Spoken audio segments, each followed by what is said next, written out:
Next, yellow, champion fellow. Let's have a look at the Chennai team. They, of course, have their retentions are very interesting because of the last name there. MS Dhoni retained for 4 crores as the uncapped player.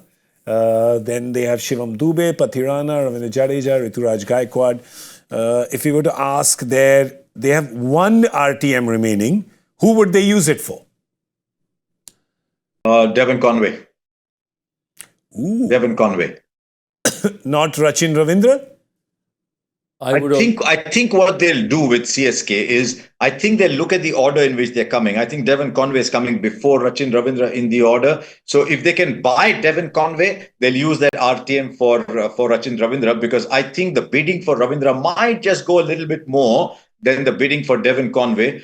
Ideally for them, if they can buy Conway, if they can buy Ravindra, they might use their RTM for Tushar Deshpande as well. So they've got 3 options there. But ideally, they want those 3 back in their side, because Chennai Super Kings is family first. Look how they've given 18 crores to Rituraj Gaikwad. He's not getting 18 in the auction, but they've respected the fact that he's captain by giving him 18. They've respected the junior Thalapathy, or whatever he's called, Jadeja, by giving him 18 crores. So I think their first pick, they look Conway, they look Ravindra, they look Tushar Deshpande for that RTM, just depending on how the auction dynamic. There's a Daryl Mitchell there as well, who they quite like, who's done well. So yeah, it's interesting for them, Joy.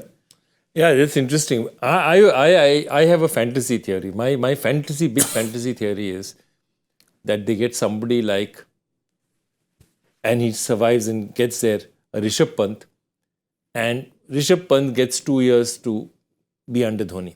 Just 2 years under Dhoni, where Dhoni is playing less and less, playing as a finisher, not as a keeper, and just saying, okay, I'm your final finishing school. And make him open. Make him open. Yeah. He's done the opening bit before. Did it for India for a couple of games as well. Make him open. Can be completely destructive with Rituraj Gaikwad on the other side. Yeah, they complement each other very well in the styles they play. Yeah, love Cricbuzz live, man. On a Sunday afternoon, we've got Harsha talking about back channels. We've got Joy talking about his fantasies. Not the that didn't come out very well. The show. Stop this. Not the show I signed up for. I told you the producer's been asleep since 2021. There's no idea what's going on. Okay, let's move to our next team. Real quick. The reason we're not delving too much on Chennai is because they somehow managed to... It somehow, Joy, doesn't matter. Like, you look at Chennai, you want to analyze them, say, have they had a good auction? Have they had a bad auction? What has happened? They just put a team together. You give them anything. It's almost like you give them any ingredients and they put a champion team together. Somehow, doesn't it? There's something. No, they always land up there and thereabouts on how they do it. And this year they've got another weapon. I mean, one of my most respected analysts, Srikanth, he's moved from Kolkata to Chennai, so he's out there.